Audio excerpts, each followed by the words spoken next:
Welcome to Copilot Podcasts. Picture this. You're 13 years old, watching from your bedroom window as your dad jumps off the roof to beat up your mom's boyfriend with a baseball bat while she hits him in the head with a flashlight. Today, we're diving into Brad's childhood at Fort Benning, Georgia, a decade of military-based life that included constant deployments, family chaos, and the unique challenges of growing up in a world where everything is temporary. By the end of this episode, you'll understand how military family dynamics shape kids in ways most people never consider, and what happens when that already fragile structure completely falls apart. So Brad's family arrived at Fort Benning when he was around 5 years old in 2001. His dad, Andre, had just entered active duty and was stationed there after returning from his first deployment to Korea. What's immediately striking is that from age 4 to 16, Brad's dad was deployed roughly 7 out of 12 years. Wait, 7 out of 12 years? That means Brad essentially grew up without a consistent father figure. Exactly. And when Dad was home, there was this thing he called daddy torture. He would peck Brad's forehead with his pointer finger over and over. It was playful but relentless. So Brad's relationship with his father was either complete absence or this kind of overwhelming, almost aggressive attention. That's such a perfect metaphor for military family life, either nothing or everything, no middle ground. Tell me about the neighborhood itself. Their first address was 856 Arrowhead Road in McGraw Manor. The page content describes cicada shells covering the trees throughout the neighborhood and around nearby McBride Elementary, this constant feature that defined those early Georgia years. There were 3 main routes up from the lower part of the neighborhood, and Brad knew them all by heart. I love that detail about the cicada shells. It's so specific and sensory, you can almost hear them crunching underfoot. Right, and there was Hospital Hill, so steep you were likely to fall and end up at the hospital you could see miles away from the hilltop. Brad usually avoided that route. Then there were cement steps, about 100 of them, which became his usual route to school. Military kids learn their terrain like this because it's their whole world. And they had this dog park area that became important later? Yeah, it was a wooded area with a path and a small pond, far enough from everything to get into trouble unseen. It became a regular spot for late-night teenage nonsense in later years. In winter, the pond would freeze over and kids would walk across it like it was dangerous. So even as a little kid, Brad was mapping out places where he could push boundaries. What was school like for him? Well, his very first day at McBride Elementary, Ms. Brown gave a spelling test. Dinosaur was on the test, Brad failed it. He was the new kid arriving midstream, which is classic military life. But even then, there were signs of his rebellious streak. Like what? In 3rd or 4th grade, the school was upgrading computers and needed them unplugged. The teacher made it seem like a fun activity. Brad was picked to go to the computer lab and crawled under tables unplugging 30-40 computers by himself. Looking back, he realized he got tricked into child labor. That's actually hilarious. Even as a kid, he could see through adult manipulation. But there were some cooler school experiences too, right? Oh yeah. In 4th grade, his class went on a field trip to Red Cloud Range on Fort Benning. Everyone got a turn on the mounted rifle and shot it. They got to climb into tanks. That's the kind of experience only military kids get. Your field trip is literally playing with weapons of war. Meanwhile, civilian kids are going to the Science Museum. Now, 2004 was a big year for the family dynamics, wasn't it? That's when Brad's grandparents, Woody and Marilyn, moved in. They came down to visit, briefly stayed with Aunt Angie and Carl, then moved in with Brad's family. From 2004 onward, they lived with the immediate family and would move with them to each subsequent address. So now you have this multi-generational household with dad constantly deploying. That's a lot of people trying to maintain stability in an inherently unstable situation. Exactly. And Woody was mostly bedridden even then. Brad watched him deteriorate through his childhood. Meanwhile, when Dad was gone, it was just Mom managing this entire household. The page content mentions they had mice as pets. Brad and Stephen each had one, but Brad's mouse killed Stephen's multiple times. Wait, what? The parents would replace Stephen's mouse without telling him. Then their cat, Ms. Kitty, started getting on top of the cage and gave both mice fleas. Both mice died eaten by fleas. It's like this perfect metaphor for how nothing in this household could stay stable or safe.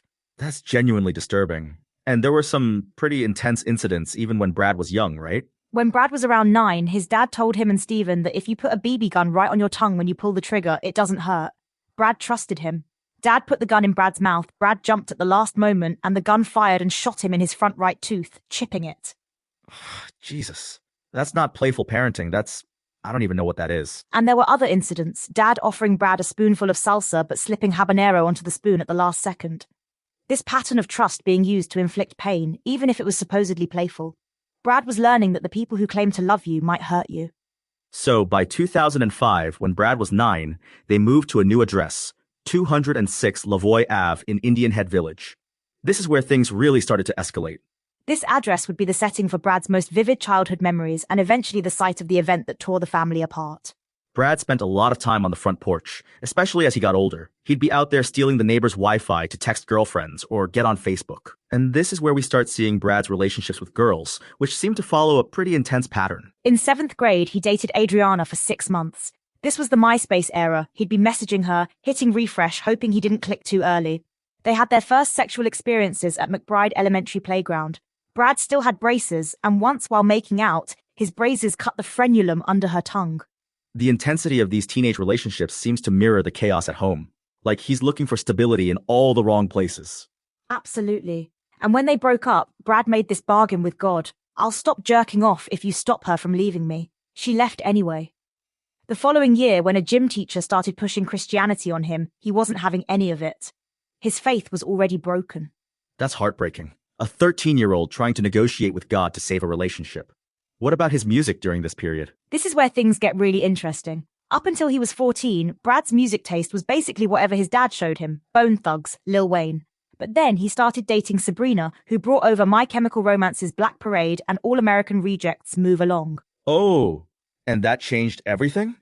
Brad opened Pandora, typed in MCR, and got Noise and Kisses by The Used. Quote, that's when it all changed. He shifted from passively listening to dad's music to discovering music independently. It was his first real act of identity formation separate from his family. Music becomes this escape valve. But meanwhile, the family situation is getting worse. By 8th grade, Brad was an ICP fan and brought Tylenol PMs to school after being influenced by their lyrics about getting high off them.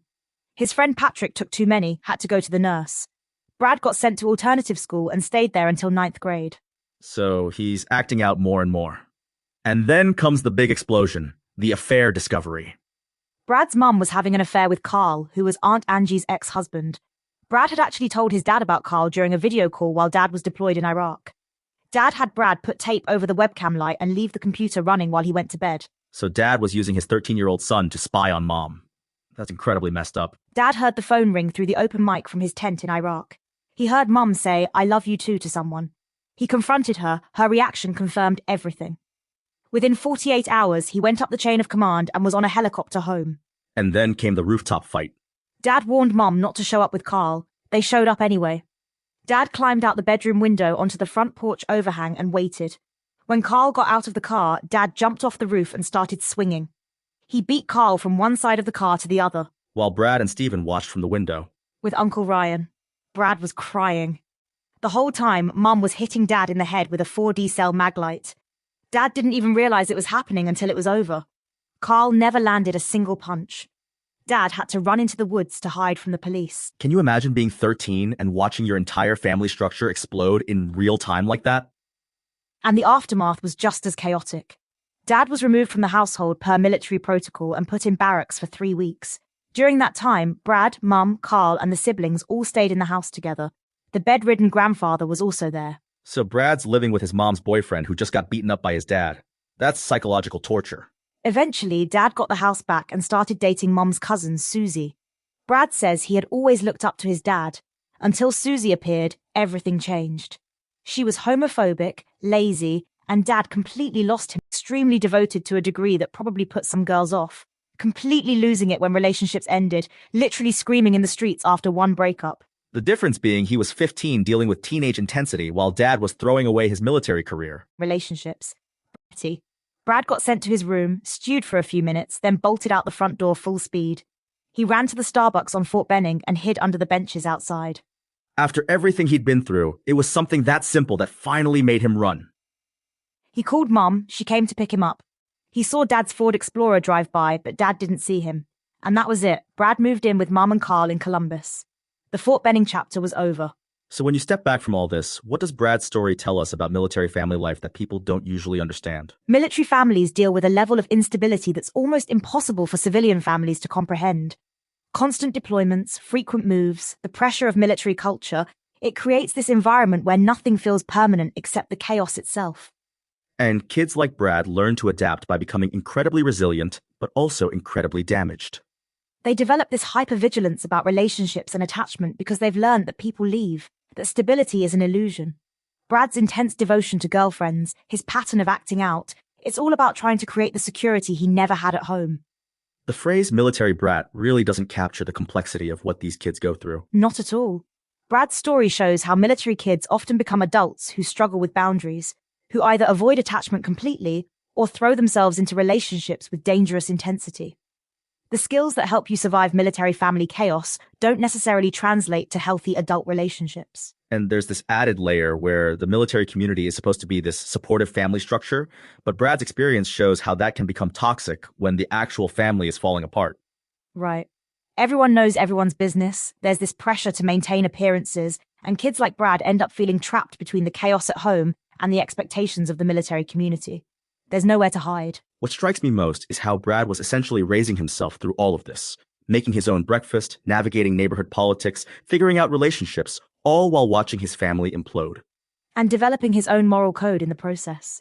He knew the difference between his dad's daddy torture and actual affection. He could see through adult manipulation. He was making sophisticated judgments about relationships and loyalty while still being a kid. The Fort Benning years shaped everything that came after for Brad. That decade, from age 5 to 16, 3 different addresses, multiple schools, friends who came and went with military rotations, 7 deployments, and ultimately watching his family completely fall apart. It's a masterclass in how childhood trauma doesn't have to be one big event. Sometimes it's just the slow accumulation of instability, broken promises, and having to grow up too fast in an environment where the adults are barely holding it together themselves. Thanks for joining us on Copilot Podcasts. Next time you hear someone dismiss military kids as just resilient, remember Brad's story.